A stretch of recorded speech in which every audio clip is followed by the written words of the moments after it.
22 নম্বর word Hazaribagh থানার উদ্যোগে আজকে ঈদের পূর্বে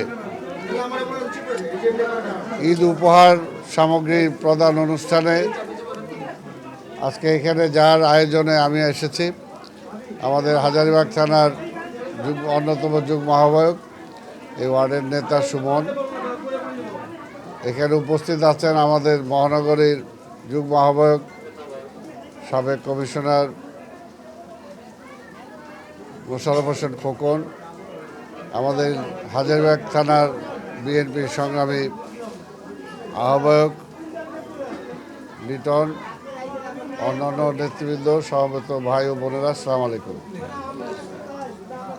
আজকে বৃষ্টির মধ্যেও শত শত মানুষ আজকে সুমনের আয়োজনে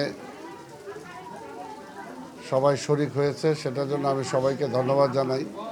ঈদের পূর্বে এই ধরনের আয়োজন আমাদের প্রত্যেকটা ওয়ার্ডেই করা হয়েছে, যাতে দুস্থ মানুষরা খাবার পায়, কাপড় পায়, সেই ব্যবস্থাটা করা হয়েছে।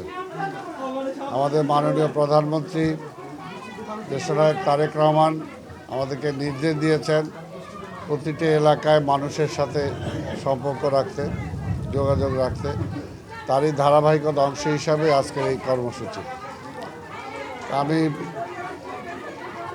সবাইকে ঈদের আনন্দ ভাগাভাগি করে নেওয়ার জন্য সবাইকে অনুরোধ করব যে ঢাকাবাসী আজকে দীর্ঘ 17 বছর পরে একটা মুক্ত পরিবেশে ঈদ উদযাপন আমরা করতে যাচ্ছি, এবং এই ঈদের আনন্দ আমাদের সবার ঘরে ঘরে পৌঁছুক, সেটাই আমরা চাই। এবং এই ঢাকা আমাদের, এই ঢাকার পরিচ্ছন্ন রাখা, এই ঢাকা মশক মুক্ত রাখা, এই ঢাকাকে যানজট মুক্ত রাখা দায়িত্ব আমাদের। আমি বিশ্বাস করি ঘরমুখী মানুষ আজকে যারা যার যার বাড়িতে যাচ্ছেন, আবার ঢাকা শহরে ফিরে আসবেন।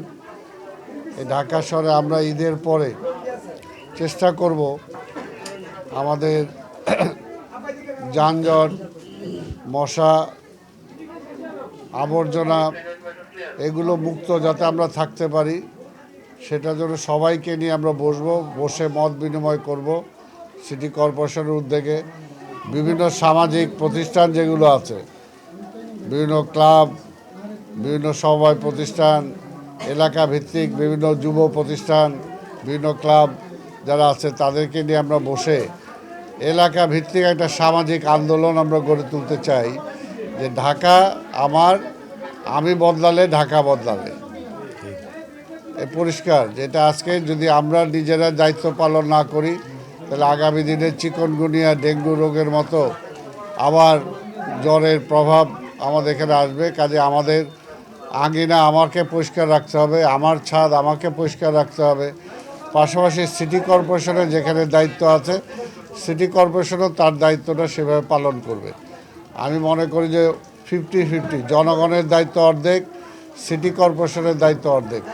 তাই কাজেই আমরা যদি সম্মিলিতভাবে সবাই যার যার দায়িত্বটা পালন করি, এবং এখানে আমি আবার বলবো যে এখানে যুব সমাজ, ছাত্র সমাজকে এগিয়ে আসতে হবে, বিভিন্ন সামাজিক কর্মকাণ্ডে তাদেরকে সম্পৃক্ত হতে হবে, এলাকাকে মাদক মুক্ত করতে হবে। এবং ইনশাল্লাহ আমি সবাইকে বলতে চাই যে আমাকে মাননীয় প্রধানমন্ত্রী এখানে প্রশাসক হিসেবে দায়িত্ব দিয়েছেন। আগামীতে যদি এই ঢাকা শহরের নির্বাচনে আপনারা আমাকে নির্বাচিত মেয়র করেন, তাহলে 2 থেকে 3 বছরের মাথায় ইনশাল্লাহ ঢাকা শহরের এই পুরনো ঢাকার চেহারা আমরা পাল্টে দেবো সবাই। এবং আমরা সেটা চাই যে পুরনো ঢাকার ঐতিহ্য আমরা ফিরে আনতে চাই, পুরনো ঢাকার কৃষ্টি, পুরনো ঢাকার সংস্কৃতি, পুরনো ঢাকার ভাষা, পুরনো ঢাকার খাবার, এই সমস্ত কিছু আমরা ধারণ করতে চাই। তো সেই কারণেই আমি বলবো যে পুরনো ঢাকাকে আমরা নতুন করে সাজাবো, সুন্দর করে সাজাবো, মানুষ যাতে পুরনো ঢাকা দেখার জন্য আসে। তা আজকে সুমনকে আবার আমি ধন্যবাদ জানাই যে এই ধরনের সে আয়োজন করেছে গরিব মানুষের জন্য।